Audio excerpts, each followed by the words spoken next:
18 വർഷം മുമ്പ് ദൃശ്യം സിനിമാ മോഡൽ നടന്ന സംഭവം. കാസർഗോഡ് ആദൂരിൽ നിന്ന് തട്ടിക്കൊണ്ടുപോയ പെൺകുട്ടി.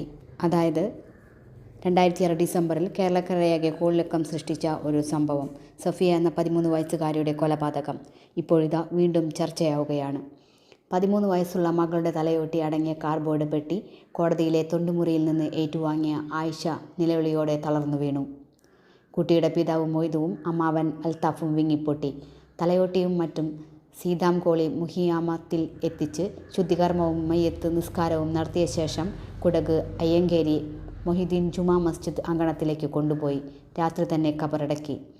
കരാറുകാരനായിരുന്ന കാസർഗോഡ് മുളിയാർ മുസ്തിക് സ്വദേശി KC ഹംസയുടെ വീട്ടിൽ ജോലിക്ക് നിന്നതായിരുന്നു കുടക് അയ്യങ്കേരി സ്വദേശിയായ മൊയ്തുവിൻ്റെയും ആയിഷയുടെയും മകൾ സഫിയ. കുട്ടിയെ ഹംസ ഗോവയിലെ സ്വന്തം ഫ്ലാറ്റിലേക്ക് തട്ടിക്കൊണ്ടുപോയി കൊലപ്പെടുത്തി. വെട്ടിമുറിച്ച് അവിടെ പണി നടക്കുകയായിരുന്ന ഡാം സൈറ്റിൽ കുഴിച്ചിടുകയായിരുന്നു. 2006 ഡിസംബറിലായിരുന്നു കൊലപാതകം. 2008 ജൂൺ 5-നാണ് തലയോട്ടിയും കുറച്ച് അസ്ഥി കഷ്ണങ്ങളും കണ്ടെടുത്തത്. ഇത് കാസർഗോഡ് ജില്ലാ സെഷൻ കോടതിയിൽ സൂക്ഷിച്ചിരിക്കുകയായിരുന്നു. വിചാരണ കോടതി പ്രതിക്ക് വധശിക്ഷ വിധിച്ചെങ്കിലും അപ്പീലിൽ ഹൈക്കോടതി ജീവപര്യന്തമാക്കി. അതിനുശേഷം മതാചാരപ്രകാരം അന്ത്യകർമ്മങ്ങൾ പൂർത്തിയാക്കാൻ മാതാപിതാക്കൾ ജില്ലാ കോടതിയിൽ ഹർജി നൽകിയത്.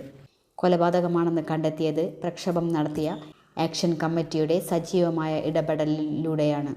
പ്രതി ഹംസയുടെ ഗോവയിലെ ബന്ധങ്ങൾ കണ്ടെത്തി ക്രൈംബ്രാഞ്ചിന് വിവരം നൽകിയതിലൂടെയാണ് അന്വേഷണം അവിടേക്ക് നീണ്ടതും പ്രതി പിടിയിലായതും. കുടകിലെ കാപ്പിത്തോട്ടത്തിൽ ജോലി ചെയ്ത കുടുംബം പോറ്റിയിരുന്ന മൊയ്തുവിൻ്റെ 6 മക്കളിൽ മൂത്തവളായ സഫിയ മാസിക്കുണ്ടിലെ കരാറുകാരൻ ഹംസയുടെ വീട്ടിലെ ജോലിക്കിടയിൽ നേരിട്ടത് അതിക്രൂരമായ പീഡനമായിരുന്നു. ശരീരം പൊള്ളിക്കുക, തിളച്ച വെള്ളം ശരീരത്തിൽ ഒഴിക്കുക എന്നിങ്ങനെയുള്ള ക്രൂരത പതിവായതോടെ സ്വന്തം വീട്ടിലേക്ക് പോകാൻ പെൺകുട്ടി ബഹളം കൂട്ടിയിരുന്നു. ഇതോടെയാണ് സഫിയെ ഗോവയിലെ പണിസ്ഥലത്തേക്ക് തട്ടിക്കൊണ്ടുപോയി കൊലപ്പെടുത്തിയത്. ശരീരം കഷ്ണങ്ങളാക്കി താൻ കരാർ ഏറ്റെടുത്ത ഡാമിൻ്റെ സൈറ്റിൽ JCB ഉപയോഗിച്ച് കുഴിച്ചുമൂടി. വെറുമൊരു മിസ്സിംഗ് കേസായി പോലീസ് അന്വേഷിച്ച് കൈമലർത്തിയതോടെ പിതാവ് നിരാശനായി നാട്ടിലേക്ക് മടങ്ങുന്നതിനിടെയാണ് കാസർകോട്ടെ ചില സാമൂഹ്യ പ്രവർത്തകരുടെ ശ്രദ്ധയിലെത്തുന്നത്. പിന്നാലെ ആക്ഷൻ കമ്മിറ്റി സമരം തുടങ്ങി. 2012-ൽ ജില്ലാ പ്രിൻസിപ്പൽ സെഷൻ കോടതിയിൽ എത്തിയ കേസിൽ 2015-ൽ വിചാരണ പൂർത്തിയാക്കി പ്രതിയെ തൂക്കിക്കൊല്ലാൻ വിധിക്കുകയായിരുന്നു. ഹൈക്കോടതി വധശിക്ഷ ജീവപര്യന്തമായി കുറച്ചു.